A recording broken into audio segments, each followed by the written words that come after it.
우리 모두에게는 아몬드가 있습니다. 바로 우리의 뇌 속에요. 우리가 가지고 있는 아몬드는 편도체라고 불리는데요. 편도체는 감정을 조절하고 공포 및 불안을 학습하고 기억하는 데 중요한 역할을 합니다.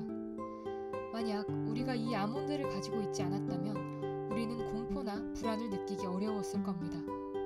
이렇게 감정을 느끼고 표현하는 데 어려움을 겪는 증상을 알렉시티미아, 즉 감정 표현 불능증이라고 하는데요. 아동기의 정서 발달 단계를 잘 거치지 못하거나 트라우마를 겪은 경우 혹은 선천적으로 편도체의 크기가 작은 경우에 발생한다고 합니다. 편도체의 크기가 작은 경우에는 감정 중에서도 특히 공포를 잘 느끼지 못합니다. 이런 증상은 아무리 시간을 들여서라도 나아질 수 없는 걸까요? 답을 함께 찾아봅시다. 여기 엄마, 할머니와 함께 살며 헌책방을 운영 중인 윤재라는 아이가 있습니다. 윤재는 선천적으로 작은 편도체를 가지고 태어났습니다. 다른 아이가 폭행당하는 것을 보고도 공포를 느끼지 못하고 눈앞에서 친구가 다쳐도 괜찮냐고 위로를 건넬 수 있다는 것을 이해하지 못합니다. 윤재의 엄마는 이런 윤재를 위해 여러 가지 활동들을 시도해봅니다.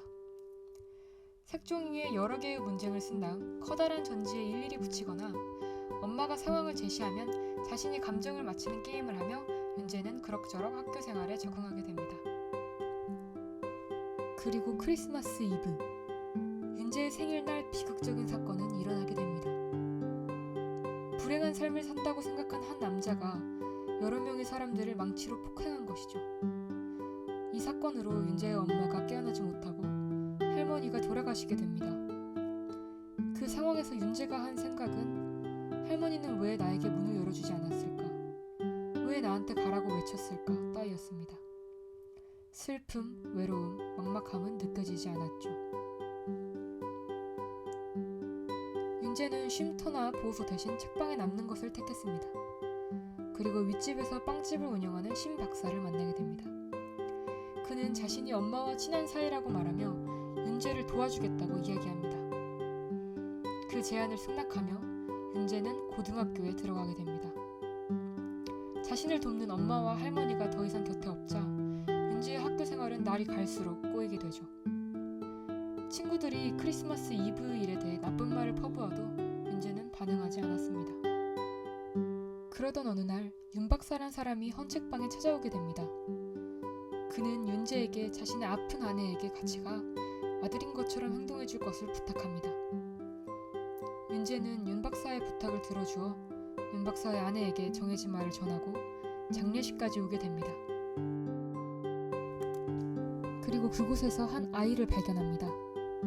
윤 박사의 진짜 아들이자 얼마 전 전학 온 전학생인 고니를 말이죠. 소위 말하는 불량 학생이었던 고니는 윤재가 윤 박사의 아들 역할을 했다는 것을 알고 윤재를 괴롭히기 시작합니다. 하지만 윤재는 고니로부터 아무것도 느낄 수 없었고 결국 고니는 윤재를 때리는 등 폭력적인 모습을 보입니다. 하지만 고니로부터 다름을 찾아낸 윤재는 고니가 자신이 세상을 이해하는데 꼭 필요한 존재라는 생각을 하게 됩니다. 그리고 고니는 윤재의 책방에서 계속 책을 사가며 여러 대화를 함께하게 됩니다. 책에 대해서, 웃음에 대해서, 늙어가는 것에 대해서. 어느 날 윤재가 책에 베어 상처가 났음에도 막지 않는 모습을 보고 고니는 얼마 후 플라스틱 통에 나비를 넣어 가져옵니다. 나비의 날개를 찢고 나비를 바늘로 찌르며 고니는 괴로워합니다. 그리고 그러한 감정을 느끼지 못하는 윤재는 고니를 보고 무언가를 느껴가기 시작합니다. 고통, 죄책감, 그리고 아픔을 말이죠. 개학 후 윤재는 도라라는 고니의 정반대 지점에 서 있는 아이를 만나게 됩니다. 윤재가 관찰한 도라는 달리기를 잘했고 어딘가에 소속되는 것에 크게 신경 쓰지 않는 스스로 존재하는 아이로 보였습니다.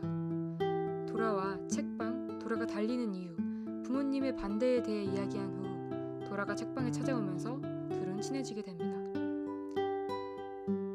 그리고 윤재는 바람에 흩날리는 도라의 머리칼, 그 바람에 실려오는 도라의 냄새를 맡고선 이상한 느낌을 받게 됩니다. 심장이 빠르게 뛰고 몸이 울리는 그런 느낌. 윤재는 사랑이라는 감정을 알게 되었습니다. 자신은 가지 않았던 수학여행 이후 교실은 누군가 돈을 훔쳤다는 이유로 시끌벅적해졌습니다. 그리고 모든 사람들은 알리바이가 있음에도 불구하고 고니를 범인으로 몰았습니다. 고니는 자신의 결백을 주장하려 했으나 자신의 아빠조차도 자신을 믿지 않아 큰 상처를 받고선 강해지기로 마음먹게 됩니다.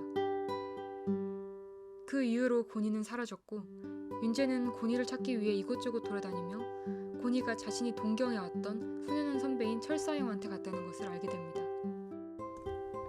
그곳에서 철사는 고니에게 칼을 주며 윤재를 찌르라 시켰지만 고니는 사람을 찌르는 일을 할 수 없는 아이였고 윤재는 고니를 설득시켜 데려가려 합니다.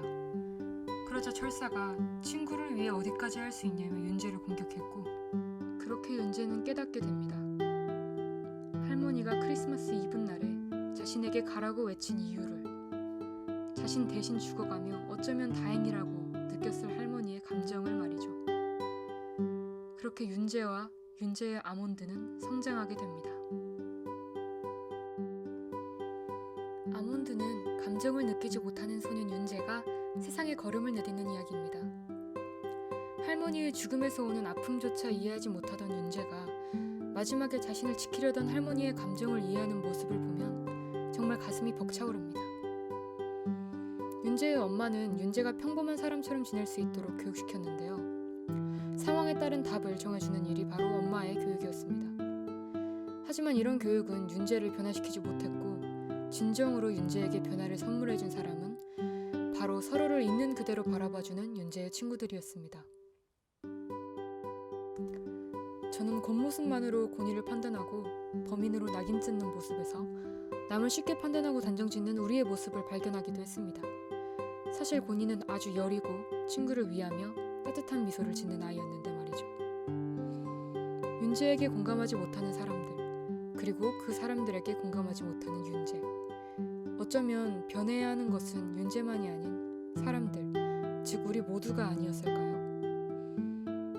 책 아몬드는 소설로서의 훌륭한 몰입감뿐만이 아닌 내가 사회에서 어떠한 삶의 태도를 가져야 할까라는 물음도 함께 던지고 있습니다. 슬프거나 고통스럽고 설레는 모든 감정의 아름다움을 드러내 보이는 책 아몬드였습니다.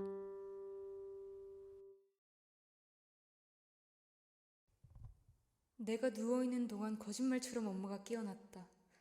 모두가 불가능하다고 했던 무언가를 엄마가 해낸 거다. 그런데 엄마는 다르게 말했다. 모두가 불가능하다고 했던 무언가를 내가 해냈다고. 나는 고개를 저었다. 뭔가를 더 설명하고 싶은데 그동안 있었던 일을 어디서부터 얘기하면 좋을까? 갑자기 뺨이 뜨겁다. 엄마가 뭔가를 닦아준다. 눈물이다. 어느새 내 눈에서 눈물이 흐르고 있다. 내가 운다. 그런데 또 웃는다. 엄마도 마찬가지다.